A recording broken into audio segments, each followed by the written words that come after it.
Hi, everybody. I'm Candid Stanisci of CFL Talk. And right now, with the CFL season over, we just call it Football Talk. Welcome to the Spanglish Network on Zingo TV, channel 250. Please remember to download the Zingo TV app at the respective app stores for iOS and Android devices. While you download the app, make sure you rate and leave a comment. Both apps are absolutely free. Zingo TV is available on Google Chromecast, Amazon Fire TV Sticks, Roku Sticks, and also on all smart TVs 2016 forward. Don't forget to subscribe to Candid Stanisci 1030 on YouTube. Now on CFL Football Talk, joining me as usual is David Morassutti. David, how you doing, sir? I'm doing all right. Getting into the holiday spirit. Ooh, spirit. I'm getting into the spirit more than the holiday. Yeah. You know what? I'll say this. It's every year. Maybe people say this all the time. It snuck up on me Christmas this year. Like we're only a week away from Christmas. You couldn't be more right. Absolutely. You're 100% right in that regard. And just in time for Christmas, the Canadian Football League released the schedule. Yeah, it would for sure. Everything always happens after we record. The next day or even hours later. I got to say, the schedule includes bye weeks spread out through the season. That's a little better than last year. But they still haven't figured out that, I think it would have been great if they would have started the season with the Alouettes coming to town. Yeah, but at least they're doing the Grey Cup rematch on week one rather than waiting until 2 months into the season. Perfect. It's a great excuse to sell tickets. I think it's not until week 4 that they play Montreal for the first time. Personally, yeah, I would have liked it a little earlier, but at least we're not waiting really long into the season to see that matchup. Yeah, that's very important. It's a key component of the whole thing. And the other thing, let's go through. What news do you want to bring up? The Canadian Football League. Well, I mean, if we want to keep on the schedule, I still think people are going to complain about the schedule, but people have to remember that they also have obligations with with TV. That's right. There's a reason why there's not so many afternoon and evening games in specific markets as well. They have to think about other sports going on, but they also have to think about the obligation to TSN. TSN wants those prime time games, right? So that's the other thing to remember there. And I mean, we're just. I guess the other big news that happened was the negotiation lists were revealed. Yes.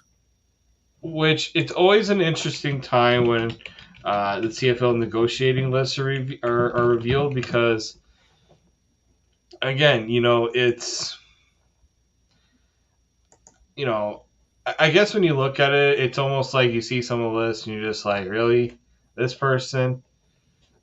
But they're only releasing 10. They're not releasing everyone that they expect, right? That's the other thing. Negotiation lists are bigger than 10. They're just releasing the 10 that they want to release. I guess that's the best way to put it. Yeah.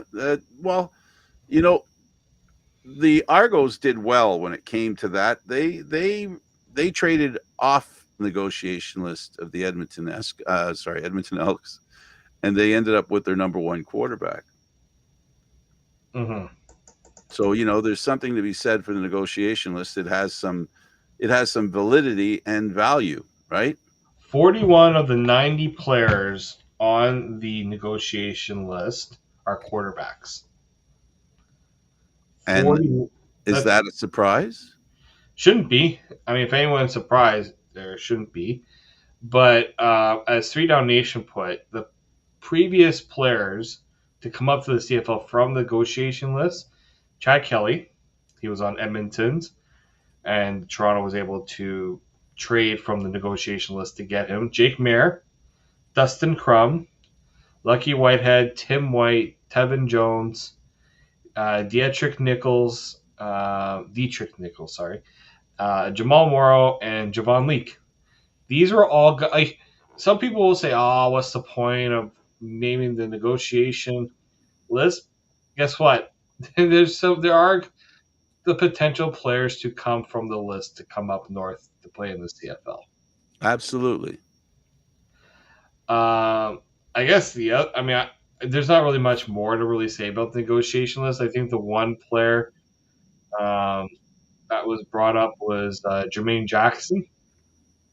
Uh, he used to play for Idaho, went to the College of San Mateo. He's that guy that maybe some people look as a threat, returner, receiver, pretty explosive player. But yeah, other than that, there weren't. I wouldn't throw out any much knowledge from the college ranks. I'm not. It's not my big. I'm. It's too much football for me to figure out, right? You know. So yeah. So I think really from the negotiation list, it's like, yeah, no, those guys are on the negotiation list. We'll see if any of them do come up, and we'll say, hey, these guys were on the list not too long ago. Absolutely. Um, you know, it is the negotiation list is really you're trying to identify players that will be assets not only on your team but for other teams, as I said. But we don't really we don't really keep track. There's no way to keep track, or people don't keep track, or statistically speaking, we don't discuss how important that is. Is it because it's not important or because it's a subtle feature, you think?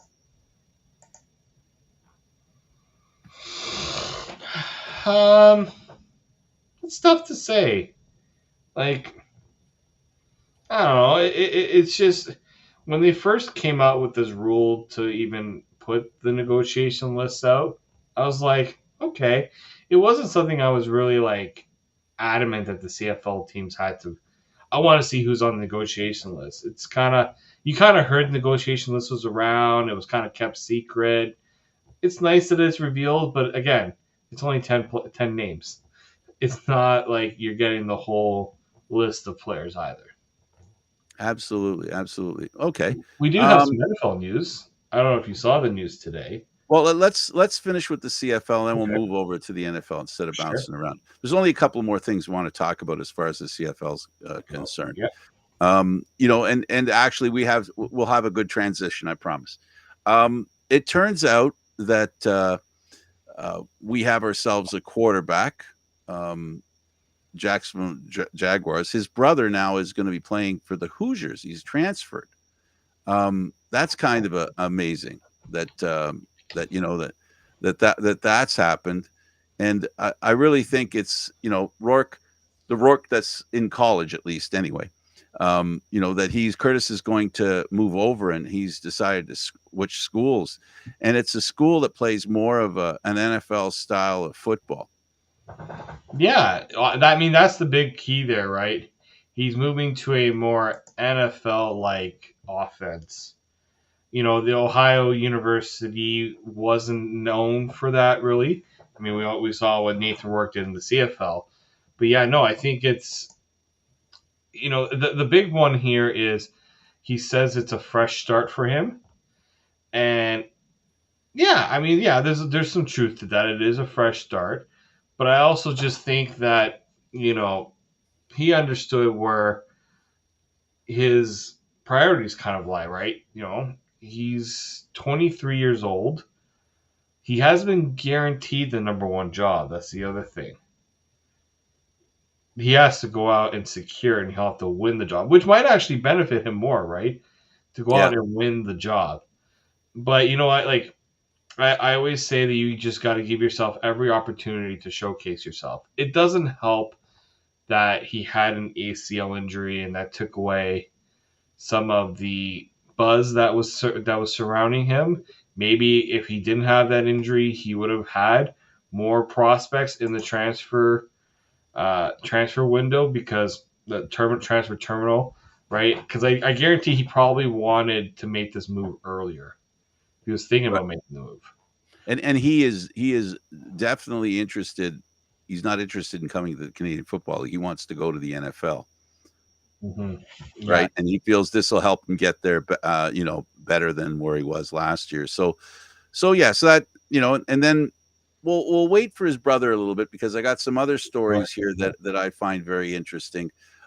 Fajardo happy to leave money on the table. He makes that statement. We've talked about this in about not so much in the Canadian Football League, except to suggest that when quarterbacks get paid $600,000 a year, that's a bit of money that does affect the offensive line usually, and does affect them in the way they play. I said that about about Bo Levi Mitchell going to Hamilton, that it was too much money. Not that Bo Levi Mitchell doesn't have the right to ask for that money, but that Hamilton was willing to pay it and suffer the consequences of that amount of money going to one player.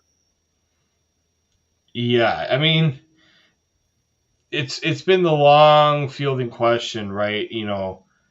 Has there really been a team that's won a Grey Cup with a really high paid quarterback? It's the thing in all sports, right? NFL kind of debugged that a little bit because when you have a star quarterback, he can make the talent around him really good. But in the CFL, it's also like, well, if we're going to pay you X amount of dollars, we can't keep X, Y, and Z. Yeah. Are you willing to sacrifice that? And some teams are willing to do it because they're like, well, we feel so good about how this guy can play for us that we can surround him maybe with talent that's not as expensive, right? For Fajardo, it was the supporting cast that really elevated him. The two guys they brought in later that have re-signed and are coming back. Yep, would you be able to? It's always the veteran guys. Like Winnipeg is going to feel the crunch a little bit more because Zach Collaros is going to be making more money. Right. Some guys are going to have to go. That's the nature of it. The CFL salary cap isn't going up enough to justify bringing guys back, even if you want to give them a slight pay raise, right? And so, I mean, I give Fajardo a lot of credit. When you go out and you win a Grey Cup, I do think there's the desire to get there again and sacrifice a little bit to do it. I do think there's some of that. Um, but at the same time, it's also how much more can Fajardo expect to be paid in comparison to the other quarterbacks in the league as well? I see it as Fajardo liking the idea of winning a Grey Cup and recognizing the formula that brought him there. And the formula that brought him there was enough money left over towards the end of the season that management could make a couple of key moves. And I underline key moves. I don't think they win a Grey Cup without those two additions at the end of the season. And with his money, making his money, he is making a judgment in regards to how important is a ring and how much more important is it a championship than making a couple of extra bucks. And I have to say this too. Most football players are more fortunate than most athletes. There isn't there isn't a sport in the world, I don't think. And I could be wrong because I'm not an expert of outside North America to a degree. I should be by saying this. But the fact that you can exchange your talent for an education that could lead to a really good job, you know, you're sacrificing, playing at college, getting an education in a sport where you could play as little as 3 years, as many as maybe 12, and that's like, once we get past that, David, we're getting down to a handful of players in the history of football that have played that long, and then you've got the rest of your life, right? And to earn money and to do stuff like that. That tells me he has confidence in his earning ability beyond the game. Because if I want as much money as I can get while I'm in the Canadian Football League, right? If I want as much money as I can get, I'm making a statement that this is it. This is when I got to make money. But what are you going to do the next 40, 50 years? 40 years, whatever, right? You know what I mean? So I think this speaks to confidence in him being able to earn money, and money isn't the priority to the extent it might be for other players, where for him the priority is championships. He sends a clear message to his teammates. Yeah, he does. I think that's it right there, right? He's trying to let's be honest here. It's a bit of a good PR move on his part too, to say I'm taking less. Let's see other guys step up and take less too. Ah, Right? see, there's that too. Yeah, excellent. We see it all the time in sports where certain guys say, I'll take a discount to stay here because I want to win. I want to win. It doesn't happen that often, though, man. It doesn't. It doesn't. But Frank, we have seen players take discounts only for the teams to take the money that they got discounted, right, at a discount and mess up, Overspend somewhere else and overspend overspend somewhere else. somewhere else. Exactly. It's almost like, Dad, I want to borrow some money. Um, all I need is $10. All I need is $10. Okay, here's $10. And then you say, I might not even use all the $10. And then your brother goes and says, I need some money too. Oh, here's 20. How come you got 20 and I got 10? Well, you only asked for 10. Your brother asked for 20, right? It's like you're trying to do the nice thing and say, I Uh, only need 10. I probably don't need more than that. But then your brother's like, no, I'll take 20 because 20 is available. I know 20 is out there. That's this is why management has a job to do.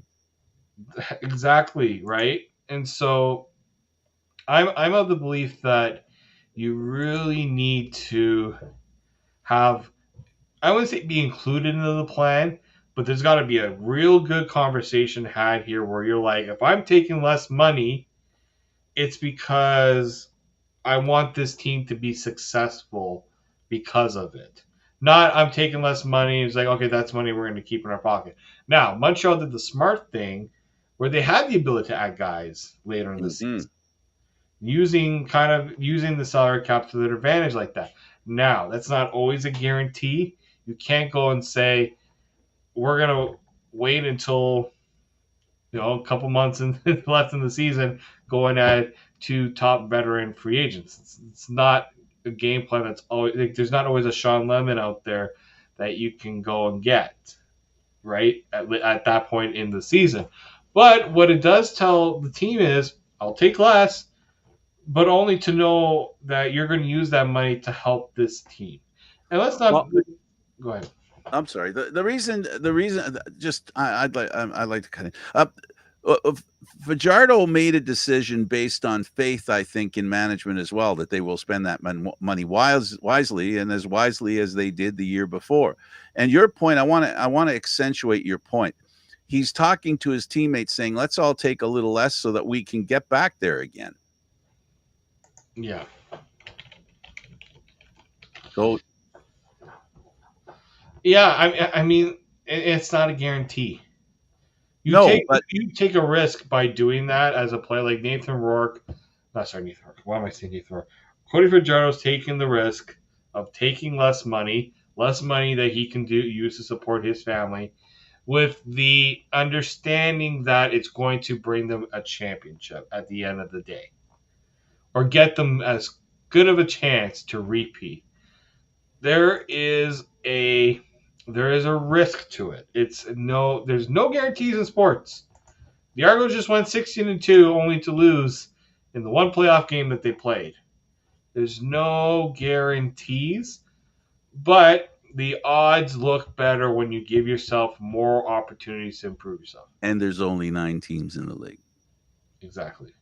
Right? So any move that you make like that, it's more insulated, right? It's backfilled with ideas and situations that are helpful. Okay, so good for him for doing that. He's going to help. Every time a team wins the Grey Cup, a lot of salaries go. You get a salary bump all the way along the line, and you get bumps that eventually end up causing you to have to not be able to even offer things to players that you think are very, that are very important. Um, so now we'll transition to the NFL. I'm sorry, from the Canadian Football League. Now we have ourselves a quarterback that was thought of very, very highly in the Canadian Football League. We spoke about Rourke, and this one's the older Rourke that's in the NFL now. Jacksonville put him on waivers, and then their quarterback was put, Trevor Lawrence, in concussion protocol. this is an interesting situation. The NFL has their way of doing stuff, and then there's the emergency third quarterback. We'll see how this all plays out. Is it possible we might see Trevor Lawrence go down, end up off the field? And I know there's another player in between, you know, Nathan Rourke, and the starting job. What do you think? How does this enhance Nathan Rourke's possibilities? Well, there's two things here. One, Nathan Rourke, if he was on the roster as the third quarterback, there was a chance he could have played when Trevor Lawrence initially went down, because the backup also at one point was visibly hurt, seemed he hurt something. But the one here for Nathan Rourke, and getting again, there is the risk of putting guys on waivers that they could get claimed, and so that's what happened with Nathan Rourke. He just sent out a message not too long ago thanking the Jaguars and everything that they did, right, and giving them that chance, to start things in the NFL. Now with the Patriots, again, there's no guarantees he's going to play, but there's a team that's had a bigger conundrum when it comes to quarterbacks. It has been the New England Patriots. Clearly, Mac Jones, their first round pick, and again, when was the last time the Patriots spent a first round pick on a quarterback? Um, they lost their third string quarterback, who was signed by the Chargers, who needed a quarterback when they lost Justin Herbert. They had another quarterback on the practice roster, Blake Cunningham, who was signed by the Ravens. So they only had two quarterbacks on the team. So they claimed Rourke off of waivers. Um, and whether he actually sees game time, I'm not as convinced. Anything can happen. The Patriots are not exactly in a position where they're trying to be competitive. I mean, yeah, they'll try. Bill Belichick's not throwing in the towel at any point, but I think what at some point the Patriots are going to have to see what they got going forward, and it wouldn't surprise me maybe if they tried, but there'll have to be a lot to go Nathan Rourke's way for that to happen, in my opinion. But I got to tell you that the thinking and management in New England has been a little different than a draw. They don't seem to want a Brady type quarterback anyway. They've been trying more for guys that are able to scramble and to move in the pocket or move out of the pocket, that kind of stuff, which we know Rourke is good at. So this is an idea they have, a process they're trying to create. And I've noticed that more and more, and the NFL has had this. And now that Jacksonville lost Rourke, I think they lost a good quarterback that would fit into the system that Justin Lawrence leaves due to injury. Do you know what I mean? But as luck would have it, we're talking in a matter of hours, they had to do something. And there was a slim opportunity for something to go wrong. And to be that lucky, and I'm being sarcastic, to have it go wrong in that tiny, tiny amount of time, it's amazing. And, Jacksonville has soft pedaled, whether Nathan Rourke is a possibility for a backup role, never mind a starting role. When he goes to New England, you talked about a bunch of quarterbacks there that have not worked out for them. Does that mean that merry-go-round is moving still quickly? In other words, there's an opportunity a lot sooner in New England than there would have been in Jacksonville, it appears. And I think he's got a better chance to start in New England than he does in Jacksonville, personally. Yeah, I mean, when he signed with Jacksonville, I was surprised. I think the Patriots were one of the teams he initially did a workout with. Yeah, he did. That was one of the first teams he did a workout. Right? And when I saw that he signed with Jacksonville, I was surprised because, again, this is a team that has a number one quarterback, a franchise quarterback. And generally, when you have a franchise quarterback, your backup quarterback isn't going to be someone that is viewed as a project that you're going to try to, get to that point, right, where you're seeing him play games because you've got your quarterback, you're done, you're set. Trevor Lawrence is the guy. That's why I was surprised that Nathan Rourke went there in the first place. But I also thought about he would be in the coaching room, in the room with Doug Peterson, who has had a really good history of developing or getting NFL quarterbacks, right? Getting guys in the NFL and playing. There's quite a few of them still hanging around. So I thought maybe that was part of the reason. And, maybe that gives Nathan Rourke a bit of a leg up to know that you're going to a team that's looked at you in the past and clearly has a desire to have you on the team because you know, he was brought in, didn't choose to go there. I don't know if a contract was offered. We also have to think about that as well. But, the big one here is all he has to do now is just show Bill Belichick that, hey, give me that one chance and I'll show you what I can do.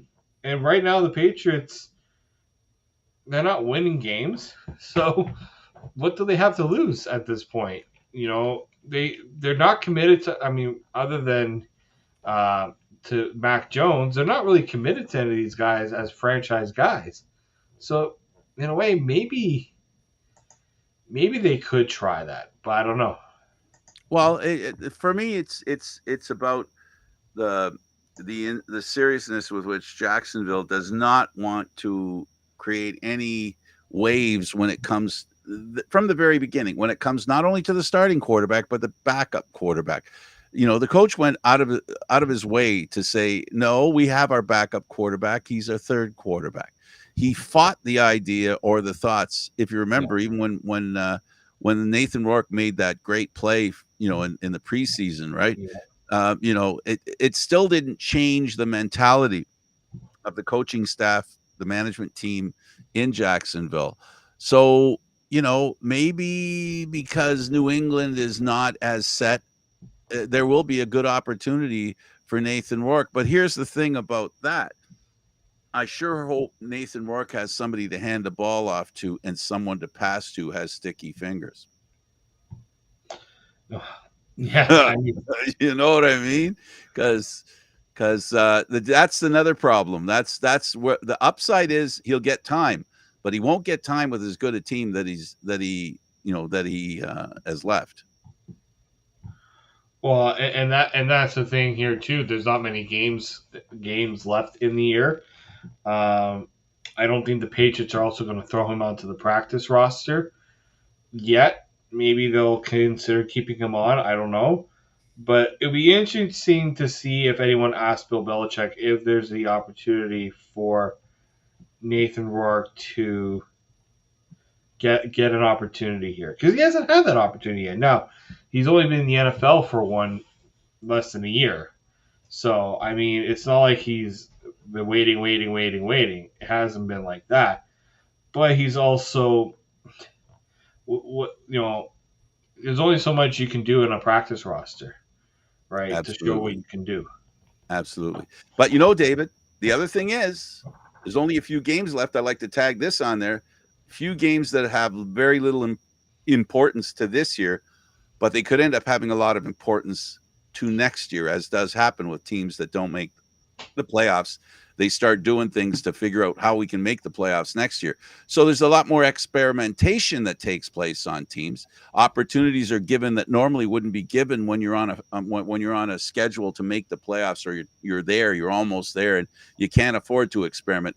That's one good thing. That's another, if we're going to put check marks on each side of a piece of paper, say positive, negative. Positive thing is there's going to be some trial and error that's going to take place with New England, and they're going to open things up a little, and not just a quarterback, not just a quarterback. They're going to do what every football team does. They're going to check out what they got, and they're going to see how it plays in game situations, because that's important, how players play in game situations. Toss a quarterback out there in practice, that's one thing. Look at his film, that's another thing. But hand him the ball when the clock's really ticking and the game has a final score that matters. That's when you get to know a little more about the asset that you're trying to, foster. Yeah. Well, and that's the thing there. So You know what? Only a few games left. I wouldn't hate it if they did it. It would be a great story, but NFL teams don't always see it that way, unfortunately. Absolutely.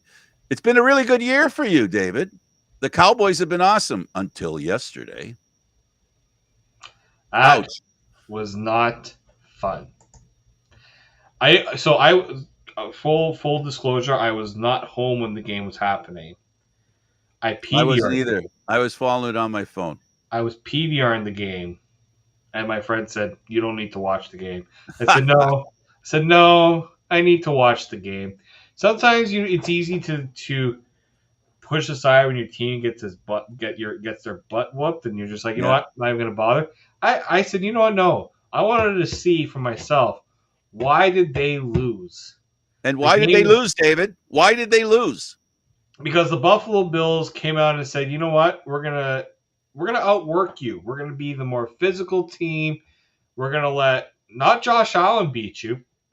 It's one thing if Josh Allen beats you.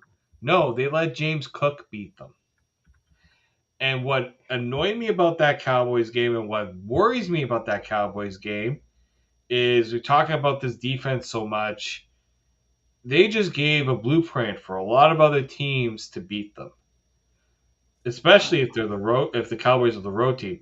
I don't know if I've ever seen a team that has looked so good, so dominant at home, and look so. I'm going to use this word, and I can do it because I'm a Cowboys fan. Look absolutely trash on the road. Like they have been mediocre on on the road. The teams that they have beat on the road this season, okay, like you get a laugh out of who they've been on the road this year. You have the LA Chargers, who have not been a good team this year. You have the Carolina Panthers, who are the worst team in football, right? And the other road win was in New York against a Giants team that didn't want to even had no desire to play football in that game. But this isn't what this reminded me of. This game against the Bills reminded me of the game in Week 3 against the Arizona Cardinals, where everybody picked Dallas to win. They were going to blow them out, and Dallas looked terrible. They allowed in that game against Arizona. Tell me if this sounds familiar to you. The Cowboys allowed over 200 yards rushing. They allowed over 400 yards total. They only put up 16 points in that game. Now, they did look a little bit better. I think the second half was a lot more. They kept things close, but then they just couldn't stop Arizona. Now we're going to move on to the Buffalo Bills. Allowed 266 yards on the ground, 85 through the air. When you've limited Josh Allen to 94 yards, 94 yards in the game. Josh Allen didn't even get to 100 yards. You know what, Josh? The weather was bad. I know the weather played a factor. But the Bills said, Josh, you don't need to worry, man. Your running back's going to do all the work for you. And he did. And that's what annoyed me about that game. You got beat by one player, pretty much. Yeah, the offensive line was a big part of it, too. They bullied Dallas. But they had no answer for James Cook. And that's a big failure on the coaching staff to not game plan to realize, you know what, this game we might have. Buffalo knew they were going to have to do things differently. Buffalo knew that the weather was going to play a factor, and Dallas just let them do it. Absolutely. And you know what I'll say about Buffalo is that they've once again in that game they established that they don't have a passing game. And you know, as much as defenses win, you know, championships, you sure need a passing game of some sort. And Buffalo does not have it. And is it Josh Allen? I don't think so because the games that I watched, I haven't watched the Bills every week, haven't watched all the games, but it seems whenever I watch the Bills play, there's one thing that's guaranteed. there's going to be a few, drop balls. There's going to be a lot of drop balls with Josh Allen throwing them to the receivers. So I mean, I don't know what Josh Allen this offseason, if they don't make the playoffs, what he's going to talk about. I don't know what management's going to talk about, but I can guess. And I think the guess is going to be that if the NFL's Buffalo Bills want to make the playoffs, they have to have a balanced attack. They're not going to beat teams like they did Dallas. And I don't think that they really deserve that much credit. Neither does their running game. I think they played a team that had less at stake, than them. I think Dallas did what sometimes happens in sports. Really good teams, get stuck in trap games, and this was a trap game because the desperation in the game. And you said it, and I'll say it differently. Buffalo worked harder because they had to if they want to make the playoffs. They were desperate, and whatever Dallas gave them, in this case, you're 100% right. They gave them the running game. They just handed it to them. Their defense did what they needed to do against, the passing game, or Buffalo just couldn't succeed in the passing game. Regardless, the point being that this team, the Dallas Cowboys, is a team and has been a team these past few years where they have not played up to the potential and the belief, not only of their fans and their management, but even outsiders who have seen this Dallas team not play well when most expected that they would. This year, they're a bit better. They're better in the sense that, of course, they're playoff bound, and they played more consistent football. But still, there's that inconsistency in there, which I think you referred to by saying there is a template for a defeat in the future for Dallas if Dallas isn't careful. And I agree with you 100%. This game was won by Buffalo more out of desperation and hard work, like you said. And it wasn't really a game that had two teams coming at it with the same intensity. No, like Dallas beat Philly because they were the more physical team. Intensity. Yep. The intensity was there, and that's what it's just like. Where was that? Where was that against Buffalo? It's amazing it can change that much from week to week, isn't it? It's brutal to think like, and that's the thing. Good teams like I look at San Francisco. That would just stare in my head right now because that's what I want to talk about next. But you want to start now? We can start now because you look at Dallas and you wonder how can Dallas silence doubters. You got to start playing like the San Francisco 49ers are playing right now. Like, truth be told, the San Francisco 49ers, now, will they be the number one seed? It depends on what happens with Philly, but they've been no joke. They play so balanced. They're the most balanced team in the NFL. Really good on offense, really good on defense. And then you try to take away one area of their game, they find another way to beat you. And that's the issue with Dallas right now. At times, they can be very one-dimensional. Their running game has not been very good this year. It's been average, but you need to be above average, right? You look at San Francisco, best running back in the league. Some will argue that, but I think I do think that Christian McCaffrey is one of the best running backs in the league. He's also should be a lot higher in the MVP conversation. I really do think that as well, because when he's not on the field, San Francisco's not as good as a team as they are. Many teams would be like that. Okay, you take away the running game, now you got Deebo Samuel, Brandon Ayuk, and George Kittle.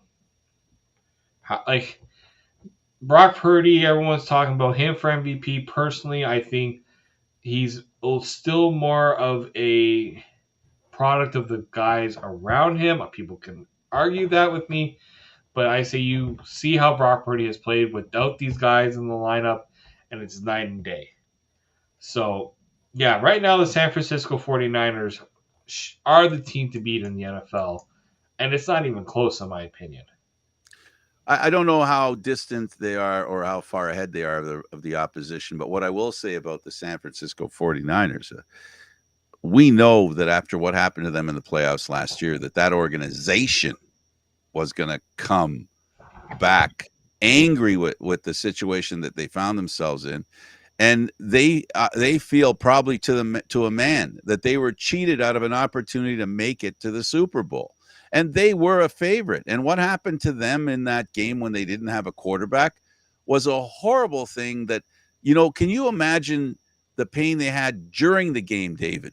It's not just it wasn't they saw it coming. Imagine how deeply rooted that frustration must have been to be at the game and know you weren't going to have a chance to win, and you go into the game as a favorite. So I can't imagine that this wasn't steel being created. Very intense heat of the anger that they had of how they ended up out of the playoffs. And it didn't surprise me they came back the way they did. It's a great organization. It has a history.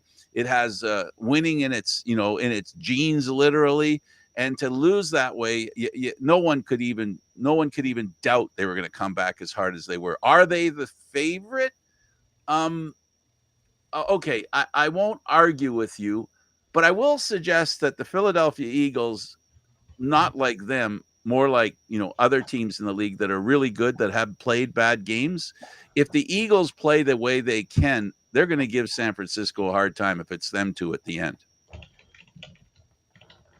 Yes, I do think so. I don't look. We've anything can happen. I don't think I'm never one to fully profess something. People are like, oh, congratulations, Dallas is back in the playoffs. And I said, okay, well, yeah, the Cowboys have been here many times before, and I'm always having the same feeling right at the end of it every single year. So stop with the whole congratulations. I'll believe it when this team has gone on to a Super Bowl in my lifetime. Hasn't happened yet. So, even even in the NFL, underdogs do well too at times as well. So it's not of just about course, how good they are, right? So you got to watch it for those teams that aren't, in people's thinking as far as winning a championship is concerned. And Dallas and Philadelphia have proven that teams like that can be can lead to their demise. yeah, yeah, no, for sure. Again, you can't. I, anyone who has had a crystal ball and predicting the Super Bowl, the, I always say you should play the lottery. You should be Well, playing. It's hard, in my opinion. extremely. Like, yes, Kansas City has made it all the way to the Super Bowl, year after year after year. But um, that's also you look at the what they've been able to establish because they've done it before and they've done it a few times before. They know what it takes to get there.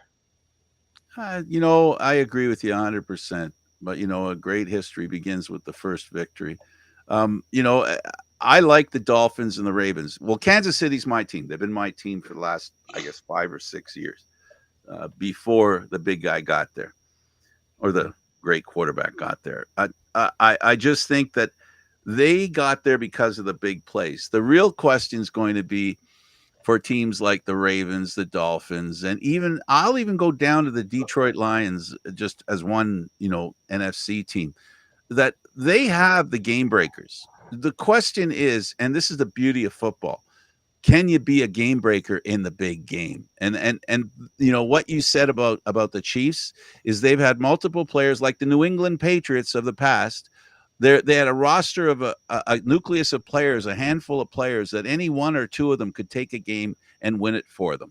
And obviously Brady, obviously a quarterback. You need a quarterback, Yeah, but still, there were catches that were made by players. There were runs made by players. There were defensive plays made by players. And this is the definition of what can win the Super Bowl. But you got to get there. We talk about it in other sports. We say you have a team that'll get you to the playoffs. Now, do you have the team that'll get you through the playoffs? And you're right, 100%. I agree 1,000%. Kansas City's proved they could make it through the playoffs, at least to the Super Bowl. But I really like my underdog is the Detroit Lions, and I told you KC's my team. But I don't know. There's something about Detroit, and let's see, what other team am I going to call? Uh, I think Detroit, and you know what? Maybe the Browns. outside, there's something about those two teams that, that I guess they have one thing similar, David. They're two great cities that have a great following of football fans, and they haven't been treated nicely. And I guess maybe that's what it is. I'm pulling for those guys because of the fans that have been tortured for a prolonged period. I'll say this about Detroit because they did have a great win against the Broncos. That's a team that needs a lot of things to go right for them and for guys to execute. Jared Goff Yep. needs to be good. You know, they do need a lot of things to go their way. They've made some very dumb mistakes in some of the losses that they've had recently. But what I do think that this does knocks you down a peg, but now get yourself back up, build yourself back up again. Yeah, well, like I said, I think that's the reason why down deep I want to see the Browns and the Lions do well. In fact, I think it would be probably one of the few lowest watched NFL Super Bowl games if Cleveland played Detroit. Oh It God. would it would be it would be a monster of a game that the NFL dreads every second.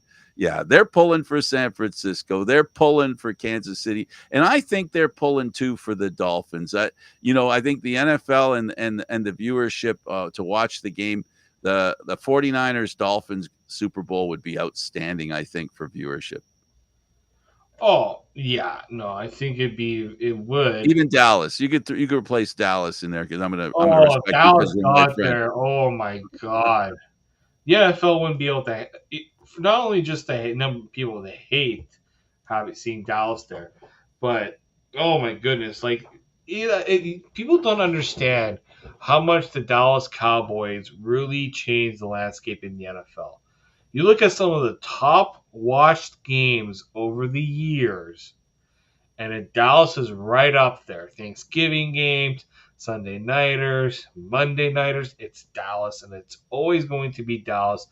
They are, in a lot of ways, the New York Yankees of the NFL. America's team. Amer- they got that catch. They live it. It's the way that organization is run. It's the way that the NFL is always. Why is always the Cowboys? Look at what they have accomplished as a brand. There's a reason why the NFL caters Absolutely. to that market quite a bit.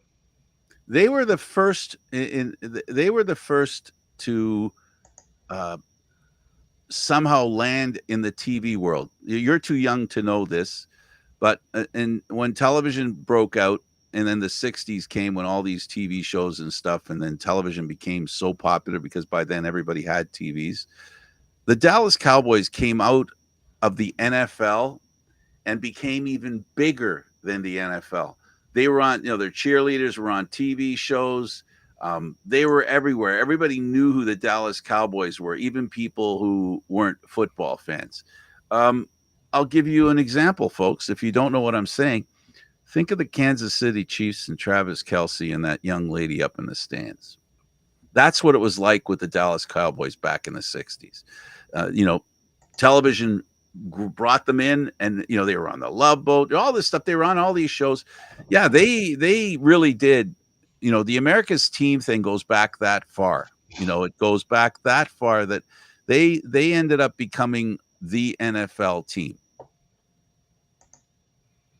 They really have, and people get sick of it. And I say, sorry, not much we can really do for that. Oh boy, the 49ers will have their hands full in the playoffs, no doubt about it, as will the Ravens. It's been a while since the Ravens have been as good as they are today. They've been to a Super Bowl. I think they won a Super Bowl, didn't they? Did they win it, or did they were they a runner up? I'm trying to remember. The 49ers? No, the Ravens. They Oh, won a Super Bowl. Yeah, they won a Super Bowl. The Ravens beat the 49ers first week. Yeah, yeah, they won the Super Bowl, and so they're back. This is an organization that has they picked up while the Raiders lost their shine. The Ravens were the team that picked up on the Raiders not so nice guys, the nasty boys, and they're back. The nasty boys are back. Hmm. They are. They're back, and we'll see. We'll see how teams adjust to them. Absolutely. David, I'll leave the last topic to you. Something you want to mention that we missed so far? No, we'll see how the Cowboys rebound this week. They got the Dolphins. That's maybe a Super Bowl preview. It would, you know what? Very well could be. Very well could be. And this is a chance for Dallas to go on the road and show that they can be a good team on the road. Okay, Canadian Football League fans, a lot of you have sent me messages asking about when, as I told you, it would come up before Christmas, and they came. Everybody knows when to schedule their days to go to the Canadian Football League game in their community. The Argos, as I said earlier, 3 buys spread out, much better for the Argo fans. I know they'll be happy with that. And of course, there'll be some interesting football moves that'll be made. I'm interested to see how the contract, how Kelly's contract affects other contracts within the team. Especially when we talk about what Fajardo did. Kelly didn't do that. He's, near $600,000. So we'll see how the Argos handle that in the coming months. Mm-hmm. We'll see. So where's my glasses? Yeah, here they are. There we go. Okay. So I guess this concludes another CFL talk. And for now, it is also football talk, the NFL included. Thank you, David, for doing this. Thank you, Frank. I'm Candid Frank Stanisci. Thank you for watching CFL Talk, football as well, usually Mondays at 9. This show can also be heard on the Spanglish World Network for Zingo TV. And, of course, David Morassutti and Candid Frank Stanisci on YouTube. Thanks for watching, everybody. We'll see you next time.